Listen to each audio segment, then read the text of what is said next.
हरे कृष्णा, राधे राधे। पिछले भाग में हमने भगवत गीता के पहले अध्याय के श्लोक संख्या 25 से 28 तक का भावार्थ समझा था। आज हम आगे बढ़ते हैं और श्लोक संख्या 29 से लेकर के 32 तक का सरल भावार्थ और उसका गहरा अर्थ समझेंगे। जैसा कि आप स्क्रीन पर देख सकते हैं, श्लोक संख्या 29, इसका भावार्थ यह है।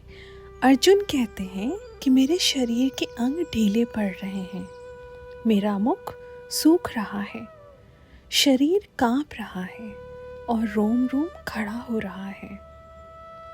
इसका अर्थ और महत्व यह है कि यह स्थिति केवल डर की नहीं है, बल्कि गहरी भावनात्मक उलझन की है।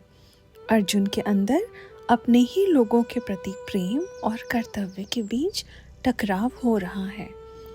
यह हमें दिखाता है कि जब जीवन में बड़ा निर्णय लेना होता है, तब मन और शरीर दोनों अस्थिर हो जाते हैं। अब आगे स्क्रीन पर आप श्लोक संख्या 30 देख सकते हैं। इसका भावार्थ यह है कि अर्जुन कहते हैं कि मेरा गांडीव धनुष हाथ से फिसल रहा है, त्वचा जल रही है और मैं खड़ा भी नहीं हो पा रहा हूँ। मेरा मन चक्कर खा रहा है। इसका अर्थ और महत्व यह बतलाता है कि अर्जुन का आत्मविश्वास पूरी तरह टूट चुका है। जो योद्धा कभी अजेय था, वह आज अपने ही भावनाओं के सामने कमजोर पड़ गया है।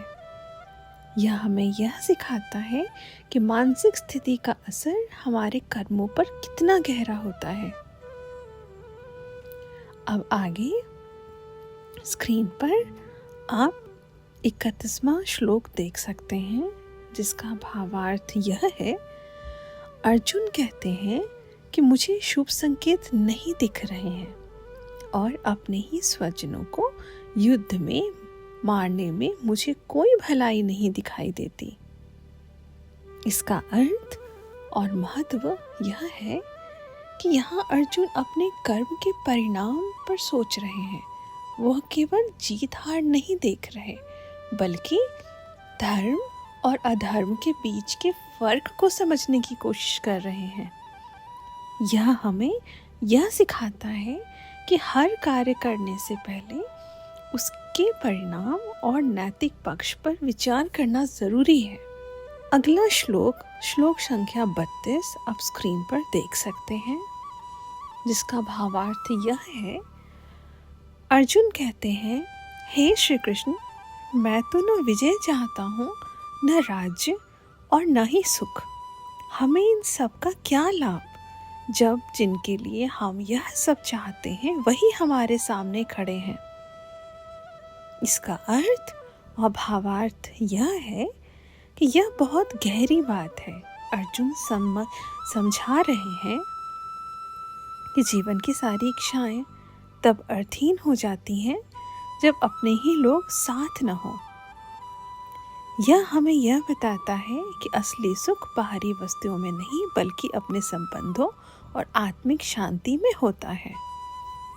तो आज हमने देखा कि कैसे अर्जुन पूरी तरह से भावनाओं में डूब जाते हैं और अपने कर्तव्य से पीछे हटने लगते हैं।